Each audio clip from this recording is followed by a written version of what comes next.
الحمد لله الذي أنزل القرآن في شهر رمضان والصلاة والسلام على من كان يلقاه جبرائيل في كل ليلة من رمضان وعلى آله وأصحابه أجمعين. أما بعد فأعوذ بالله من الشيطان الرجيم. بسم الله الرحمن الرحيم. يا أيها الذين آمنوا كتب عليكم الصيام كما كتب على الذين من قبلكم لعلكم تتقون. آمنت بالله صدق الله العظيم. معزز سامعین کرام، عزیز ساتھیوں و بزرگوں، کس قدر تسکین بخش اور روح پرور ماحول ہے کہ ماہ شعبان المعظم تشریف لے جا رہا ہے اور ماہ رمضان المبارک کی آمد ہے۔ مسلمانوں کے جذبہ ایمانی کو سلام کرنے کو جی چاہتا ہے کہ اس گئے گزرے دور میں بھی پورے جوش و خروش کے ساتھ ماہ رمضان کے استقبال کے لیے کمر بستہ ہے۔ ہر زباں پر آمد رمضان کے چرچے اور ہر مکان میں عظمت رمضان کے نغمے، یوں لگتا ہے کہ جیسے کوئی بڑا ہی عظیم الشان مہمان آ رہا ہو۔ ہاں کیوں نہیں، کیونکہ رمضان المبارک بھی تو اللہ کا بھیجا ہوا ایک عظیم الشان مہمان ہے۔ عزیزان ملت اسلامیہ، ہر مہمان کا استقبال اس کی حیثیت کے مطابق ہی کیا جاتا ہے۔ یہ خدا کا مہینہ ہے جو اہل ایمان کے پاس جلوہ فرما ہونے والا ہے۔ یہ مہینہ خود آیا نہیں، یہ مہمان خود آیا نہیں، اسے رب دو جہاں نے بھیجا ہے، اور بھیجنے کا مقصد بھی یہی ہے کہ مسلمان اس کا ادب و احترام بجا لائے، اس کے تقاضوں کو پورا کرے، تاکہ اللہ رب العزت ان کی مغفرت و بخشش کا سامان کر دے۔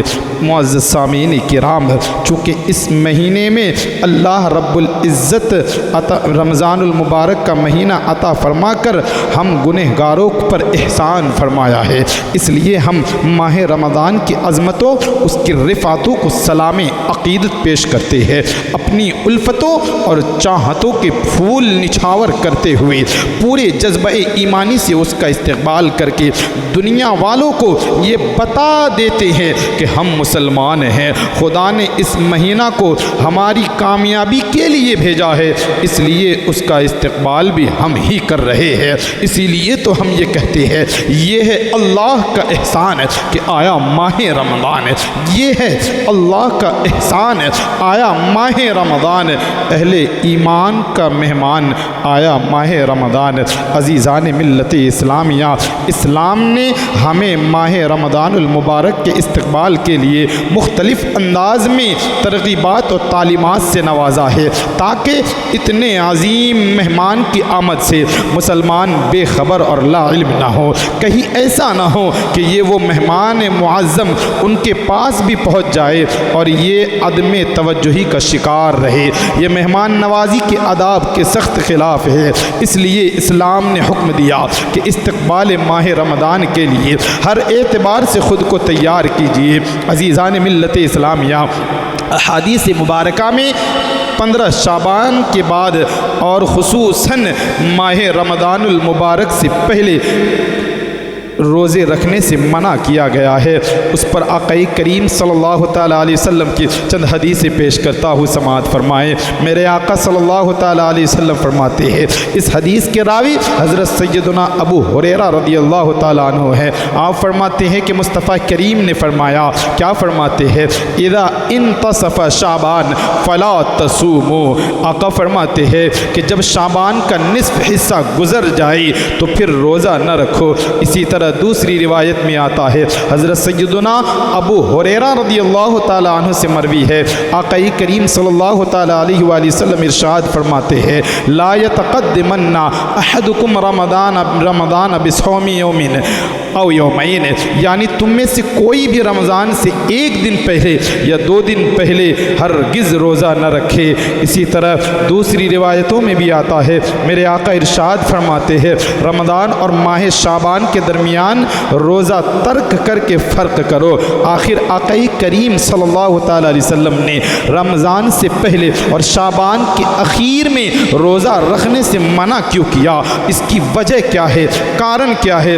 معزز سامعین سامعین کرام میں بتانا چاہوں گا، کارن صرف اور صرف یہ ہے کہ ماہ رمضان المبارک سے قبل روزہ رکھنے سے منع کرنے کی وجہ صرف اور صرف یہ ہے کہ اگر مسلمانوں نے شعبان کے آخری دنوں میں روزہ رکھنے شروع کر دیے تو ان کے اجسام، ان کا جو جسم ہے وہ کمزوری کا شکار ہو جائیں گے۔ بدن میں کمزوری پیدا ہو جانے کی صورت میں کہیں ان کے لیے رمضان کے روزوں کو پورا کرنا مشکل نہ ہو جائے۔ اگر ماہ رمضان المبارک کے روزے کما حق نہ رکھے گئے تو آداب رمضان میں کمی واقع ہو جائے گی، مہمان نوازی کے تقاضے پورے نہیں ہوں گے، حقوق میزبانی کے فقدان کی وجہ سے کہیں ماہ رمضان المبارک ناراض اور خفا نہ ہو جائے۔ اگر یہ خفا ہو گیا تو رحمت خداوندی منہ موڑ لے گی، اس کی برکت تعلق توڑ دے گی، بخشش و مغفرت دامن چھوڑ دے گی۔ اس لیے آمد رمضان کے موقع پر ہمیں حشاش و بشاش ہونا چاہیے، ہمیں ہوشیار ہونا چاہیے، بلکہ آراستہ و پیراستہ ہونا چاہیے، تاکہ وہ پورے عزم و استقلال کے ساتھ ماہ رمضان کا استقبال بھی کر سکے اور اس کے روزے رکھ کر رحمت خداوندی کا مستحق بھی بنے اور صاحب کمال بھی ہو سکے۔ عزیزان ملت اسلامیہ، میں بتانا چاہوں گا یہاں تو آقا کریم نے روزہ رکھنے سے منع فرمایا، وہی آقا کریم صلی اللہ تعالی علیہ وآلہ وسلم یہ بھی ارشاد فرماتے ہیں، کیا فرماتے ہیں کہ تم رمضان سے پہلے چاند دیکھا کرو، یعنی آقا ارشاد فرماتے ہیں کیا لا تصوموا حتی تروا الہلال، یعنی آقا ارشاد فرماتے ہیں کہ روزہ بعد میں رکھنا، پہلے چاند دیکھ لو۔ اسی طرح دوسری روایت میں آتا ہے آقا کریم صلی اللہ تعالی علیہ وسلم نے ارشاد فرمایا صوموا لرؤیتہ، یعنی رمضان المبارک کا چاند دیکھ کر روزہ رکھو۔ اسی طرح اور ایک روایت میں حضرت ابو ہریرہ رضی اللہ تعالیٰ عنہ سے مروی ہے، آپ فرماتے ہیں کہ رسول اللہ صلی اللہ تعالیٰ علیہ وسلم نے حکم فرمایا کہ رمضان کے روزوں کا استقبال کرنے کے لیے ماہ شعبان کے چاند کی راتوں کو شمار کرتے رہو۔